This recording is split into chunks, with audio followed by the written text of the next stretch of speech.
Сәлем достар, бүгін сонымен Саид Мурат Давлатовтың «Долги Китаев на глазах» кітабындағы ең соңғы маңызды талдау қалды. Ең соңғы бөлім билік және ықпал, власть и влияние деп аталады. Кез келген адам, жалпы бизнесте жүрген адам, өмірдің қандай саласында қызмет етіп жүрген адам болсын, билікпен және басқа адамдармен адамдарға күшпен ықпал етудің маңызы бар екенін, билікке қатысты және күшпен басқару, ықпал ету арқылы ойларымен бөліседі. Ықпал ету бірнеше сатыдан бөлінеді деп аталады. Ең төменгі ықпал ету физикалық күшпен, яғни біреуге, өзімізге физикалық күшпен ықпал ету. Мысалы, өз фигураңызды өзгерткіңіз келеді. Не істейсіз? Спортпен айналысасыз. Спортпен айналысу да физикалық күш арқылы өзімізге салмақ салып, өзіміздің фигурамызды дұрыстау дейді. Немесе үйдегі қандай да бір жиһазды ары-бері қимылдату. Бұл да сіздің физикалық күшіңізді жұмсау арқылы өзіңіздің айналаңызды реттейсіз дейді. Бұл жердегі ең автордың айтқысы келген ой мынау. Кез келген ықпал түрінің шектеуі бар дейді. Мысалы, сіздің физикалық күш арқылы ықпал етуіңіздің шегі осымен аяқталады. Егер сіз бір жерде тұрған біреудің көлігін, біреудің затын физикалық күш жұмсау арқылы ықпал етіп алып кететін болсаңыз, ол заңсыз әрекет болады дейді. Яғни бұл өмірде барлық нәрсенің шегі бар дейді. Екінші ықпал етудің түрі ақша. Бұл физикалық ықпал етуден жоғарырақ екінші деңгейде тұрады дейді. Өйткені сіз күш арқылы ала алмайтын нәрсені ақшаңыз арқылы сатып аласыз дейді. Мысалы, мынау материалдық әлемдегі көлікті, үйді, тұрмыстық техниканы, жиһазды сіз физикалық күш арқылы біреуге ықпал етіп, оны ұрып-соғып тартып ала алмайсыз, бірақ сіздің деңгейіңіз екінші деңгейге түссе, ақша деңгейіне өссе, сіз оны кез келген уақытта сатып ала аласыз дейді. Бірақ сіз ақша арқылы көп затты жасауға болады, бірақ оның да шегі бар дейді. Неге? Себебі сіз денсаулықты ақша арқылы сатып ала алмайсыз, интеллектті ақша арқылы сатып ала алмайсыз дейді. Нағыз достықты ақша арқылы сатып ала алмайсыз дейді. Беделді, авторитетті сіз ақша арқылы сатып ала алмайсыз дейді. Оның бәрін не істеу керек? Надо заслужить. Оның барлығына сіз өзіңіз лайықты түрде жұмыс жасап, соған лайық болып қызмет етуіңіз керек дейді. Осы ықпал етудің үшінші деңгейі ақшадан да жоғары тұратын, күші сәл ақшадан да көбірек, физикалық күштен де көбірек үшінші деңгейде тұратын нәрсе бұл билік. Билік Давлатовтың ойы бойынша ақшадан да көп ықпал ете алады. Мысалы, кез келген шеннің салық комитетінде жұмыс жасайтын, тағы басқа жерде жұмыс істейтін сіздің бизнесіңізге әсер ете алады. Сіз үшін ол кез келген уақытта өз билігін пайдаланып проблема туындата алады. Сондықтан көптеген бизнесмендер билікпен дос болуға, билікпен тіл табысуға тырысады дейді. Билікте расымен де көп ақша бар, оларда көп еркіндік бар. Сондықтан көп адам өмірде билікке ұмтылуы да сол себептен дейді. Бірақ ол жақта өзіндік проблемалар да бар. Себебі билікке барған адам көп уақыт тұра алмайды ол жерде. Билікке қызыққан адам лезде өзінің билігінен айырылып қалуы мүмкін дейді. Билікте жүрген адамдарда саяси мышление, яғни саяси ойлау қабілеті болмаса, ол сферада, ол бағытта табысқа жеткен мықты адамдар өте аз дейді. Енді Осы билік тақырыбын айтқан кезде билікте ұзақ уақыт өзінің билігін ұстап қала алатын, билігін жүргізе алатындардың интеллект жағынан ақылы өте жоғары. Тек қана ақылы, интеллектісі өте мықты адамдар ғана ұзақ уақыт билікте өзінің қауқарын кеңге жая алады дейді. Ал енді қараңыздар, ең төменгі сатыда бізде физикалық күш болды. Одан кейін ақша болды. Ақшадан кейін бізде билік болды. Төртінші орында биліктен де жоғары тұратын нәрсе ол білім екен. Биліктен де жоғары тұра алатын білім, өйткені білім көп нәрсені шеше алады. Мысалы, билікте отырған шенеуніктердің өзі білімді адамдардың қызметіне жүгініп, жандарына мықты кеңесшілерді алады дейді, советниктерді алады дейді. Сондықтан кез келген өз саласындағы мықты профессионал, кәсіп иесі қанша жерден билікпен ақшаға қызықса да, өзінің интеллектісін өсірмей, өзінің интеллектісін жоғарылатпай, әрі қарай қанатын кеңге жая алмайды дейді. Енді қараңыздар, мысалы, фермер өз білімі мен дағдыларын мықты тұқым ұрықтарды сатып алуға жұмсап, әдемі гүл өсіретін, немесе қандай да бір өсімдіктерді өсіретін жерді дайындаумен айналысатын болса, онда оның бар білімі осы өз тақырыбы айналасында ғана шектеледі дейді. Ал енді өзін-өзі дамытатын адам бизнесте де өте табысты бола алады. Кез келген салада да өте табысты бола алады.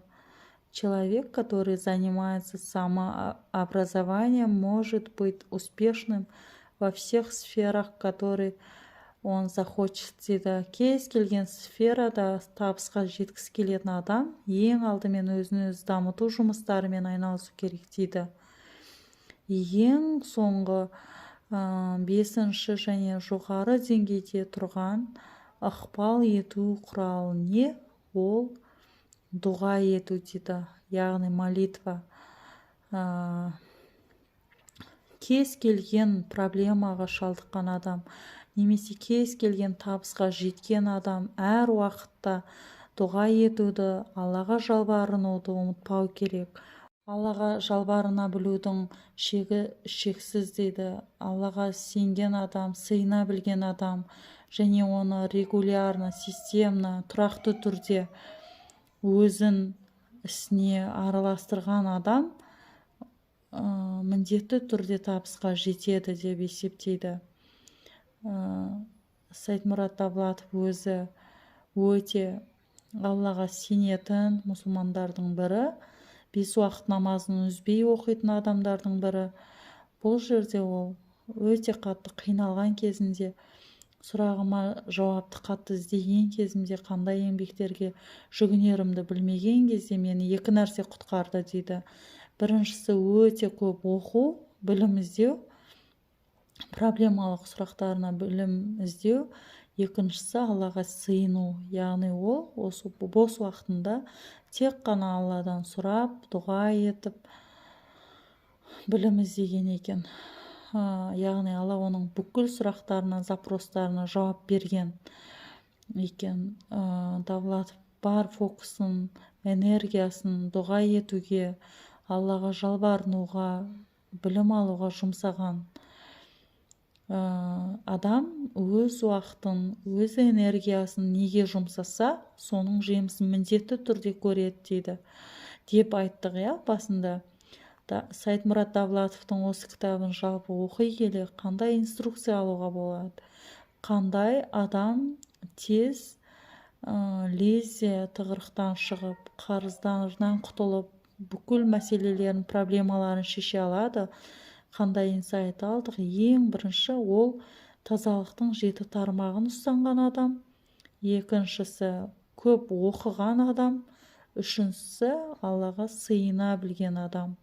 Яғни ол осы қағидаларды толық ұстанатын болсаңыз, сіз міндетті түрде өз қарызыңыздан, өз проблемаңыздан құтыласыз дейді.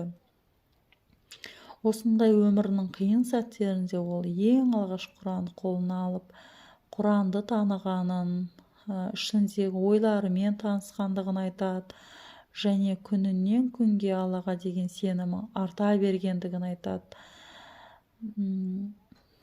Яғни біз Алла мықты болса, неге маған көмектеспейді деп ренжиміз, басымызға қиындық туған кезде. Ал шын мәнісінде бұл кітапта ең бірінші ғажайыпқа сену үшін Алла тағала не дейді екен? Ғажайыпқа емес, сен ең бірінші маған сен дейді. Сосын мен саған ғажайыптың қандай болатынын көрсетемін деп айтады екен деп Давлатов өз кітабында бөліседі. Бұл жерде ең басты нәрсе, қарыздан құтылудың ең бірінші амалы өзіңді рухани өсіру екенін байқаған боларсыздар. Екінші, ең соңында кітаптың азғантай бөлігін Давлатов қарыздан құтылудың механикалық жолын ұсынады.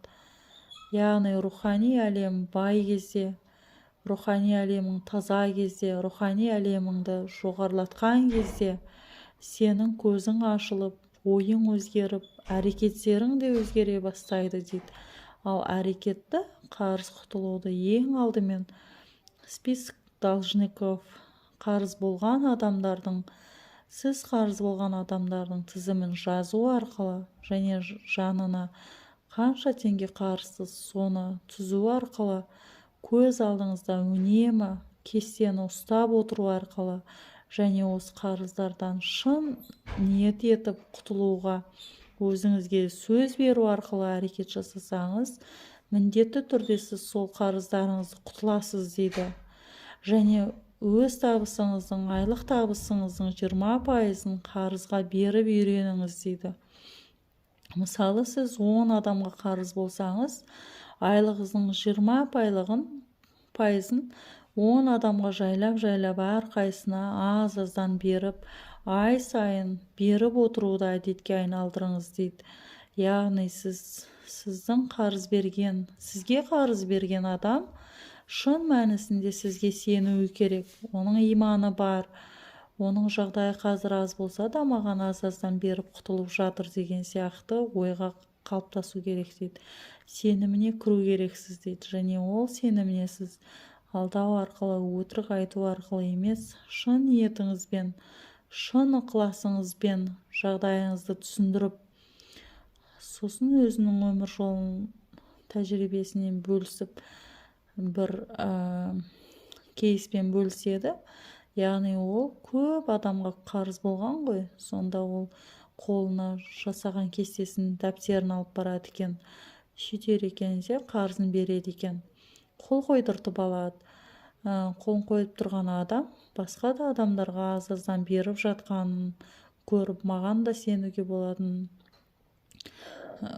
көз жеткізді дейді. Енді бұл жер жанына қанша теңге қарызсыз соны түзу арқылы, көз алдыңызда үнемі кестені ұстап отыру арқылы және осы қарыздардан шын ниет етіп құтылуға өзіңізге сөз беру арқылы әрекет жасасаңыз, міндетті түрде сіз сол қарыздарыңызды құтыласыз дейді. Және өз табысыңыздың, айлық табысыңыздың 20%-ын қарызға беріп үйреніңіз дейді.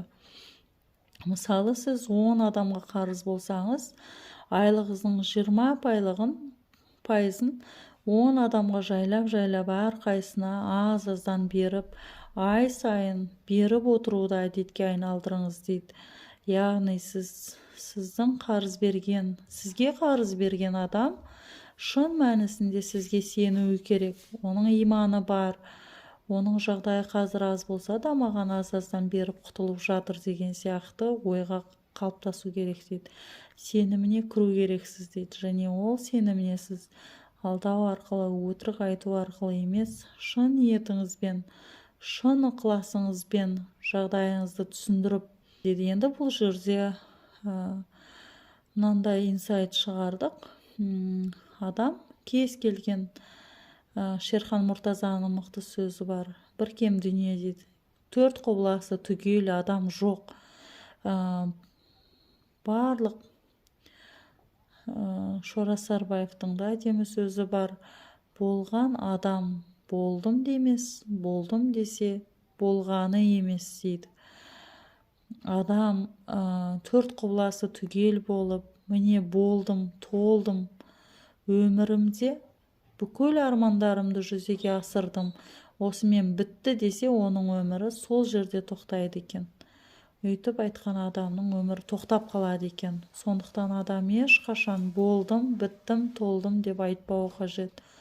Әрдайым үнемі ізденіс үстінде, үнемі алға қарай талпыну арқылы, ұмтылу арқылы, шүкіршілік етуде адамда болу керек деген инсайт шығардым. Сондықтан біз университетті бітірдім, диплом алдым, жұмысымды істеп жатырмын, болды деп ойласаңыз, онда сіз дегидерацияға ұшырайсыз. Демек, сіз өзіңізді ары қарай дамытпайсыз. Сол жерде тұрып қаласыз. Сасыған су сияқты уақыт өте келе ішкі әлеміңіздің барлығы біртүрлі негативтерге толуы мүмкін. Себебі адамның жаны әрқашанда рухани азыққа мұқтаж, рухани азыққа іздеп, шөлдеп тұрады екен. Сондықтан шөліңізді қандыру үшін адам әрқашанда өзімен жұмыс жасау керек. Өзімен жұмыс жасау дегеніміз, мына кітапты оқып болғаннан соң өзіңіз үшін инсайт шығарып, Давлатовтың айтқан тазалықтың 7 тармағын күнделікті өміріңізге енгізіп, күнделікті жүрген жеріңізде бірінші алғашқы алған кітаптарыңыздағы инсайттарды өміріңізге енгізіп, әдетке айналдырып, міндетті түрде нәтиже болады. Сондықтан проблемасыз адам жоқ, бір кем дүние.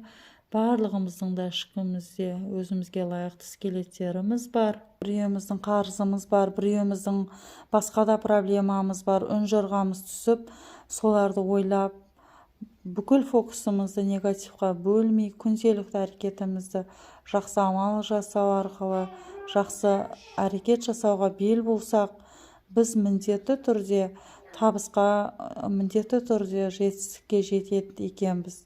Негізгі кітаптың айтқан ойы, долги тают на глазах, қарыздарымыз көз алдыңызда ғайып бола бастайды, мұз сияқты ери бастайды деп айтқысы келгені Давлатовтың. Мен де сіздер сияқты, сіздерден де жаман болотаға түсіп кеттім, қатты қиналдым, бірақ мені алып шыққан Аллаға деген сенімім, тазалықтың 7 тармағын ұстанғаным дейді.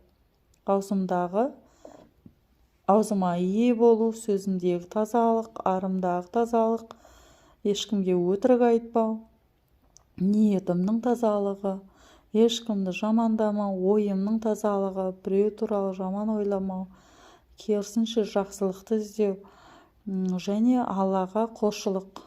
5 уақыт намазыңызды оқымасаңыз да жүрегіңіз таза екенін, ниетіңіздің таза екенін Аллаға дәлелдеу үшін, Алланың алдында оған сенетініңізді көрсету үшін міндетті түрде басқа адамға жаман ойларыңыздың барлығын шығарып тастау екен. Давлатовтың пікіріне, кітабында жазған ойларынан өз басын толыққанды келісемін. Себебі біз ниетімізді, ойымызды, сөзімізді, іс-әрекетімізді дұрыстамай, реттемей, біз ешқашан табысқа, ешқашан жетістікке, ешқашан молшылыққа, берекеге қол жеткізе алмаймыз. Осымен Сайтмұрат Давлатовтың «Долги тают на глазах» кітабының талдауы тамам. Ең соңғы біздің талдауымыз қаншалықты сапалы шыққанын білмеймін, бірақ кітап ұғынықты тілде, барынша қысқа әрі нақты жеткізуге тырыстым сіздерге. Сондықтан да біліммен алған білім шығаратын қорытынды инсайттарыңыз көп болсын деп тілеймін.